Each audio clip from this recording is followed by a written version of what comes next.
nama saya Wina Arita, NIM 222100012, Prodi Pendidikan Fisika, mata kuliah Pendidikan Kewarganegaraan. Di sini saya akan menjawab pertanyaan untuk memenuhi ujian tengah semester saya. Baiklah, langsung saja dengan pertanyaan yang pertama. Jelaskan berikut ini dengan analisis dan teori yang mendukung terkait tentang pengertian, tujuan, dan pentingnya mempelajari pendidikan kewarganegaraan. Jawabannya, pengertian pendidikan kewarganegaraan merupakan bagian dan pendidikan yang bertujuan untuk membentuk dan membagiakan sikap dan perilaku warga negara yang aktif, prestisiatif, dan bertanggung jawab terhadap negara dan masyarakat. Tujuan pendidikan kewarganegaraan ada 4. Yang pertama, membentuk identitas warga negara. Yang kedua, meningkatkan kesadaran politik.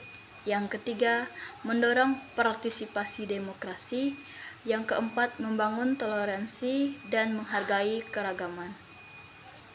Dan berikut ini ada beberapa pentingnya dalam mempelajari pendidikan kewarganegaraan.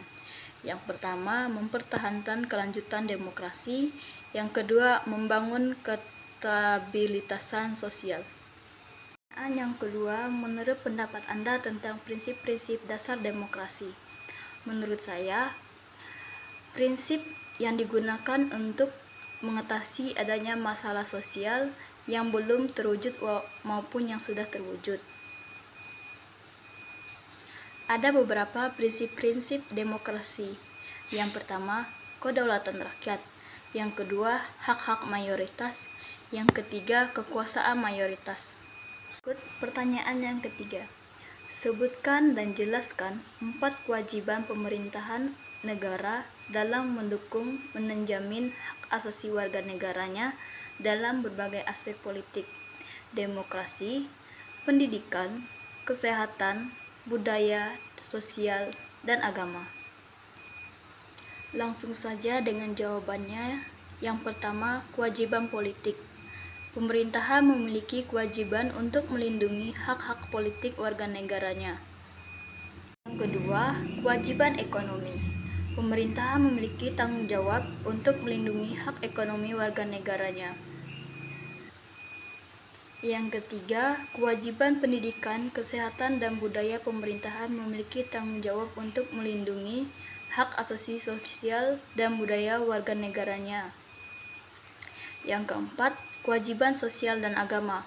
Pemerintahan memiliki tanggung jawab untuk melindungi hak-hak sosial dan negara agamanya.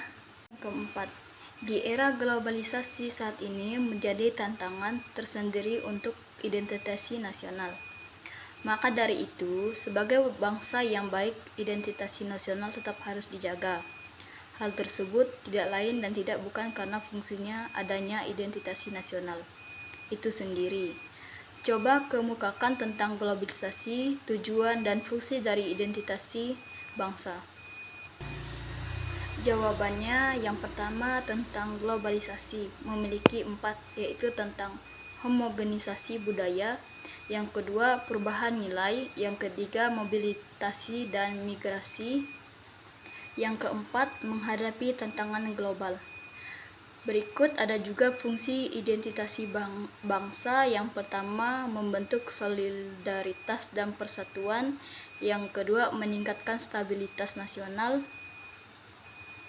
Berikut ini ada juga tujuan identitas nasional. Yang pertama, mempertahankan kedaulatan. Yang kedua, mempromosikan kedaulatan. Yang ketiga, mengidentifikasi diri. Yang keempat, menghadapi tantangan global. Pertanyaan yang kelima, jelaskan tujuan pentingnya mempelajari wawasan Nusantara. Jawabannya, wawasan Nusantara adalah doktrin politik bagi bangsa Indonesia agar dapat memerintahkan kelangsungan hidup NKRI sesuai dengan Pancasila dan Undang-Undang Dasar 1945 dengan tetap mempertimbangkan pengaruh ekonomi, demografi, geografi, teknologi, serta peluang strategis yang lainnya. Baiklah, sekian dari jawaban saya ucapkan terima kasih.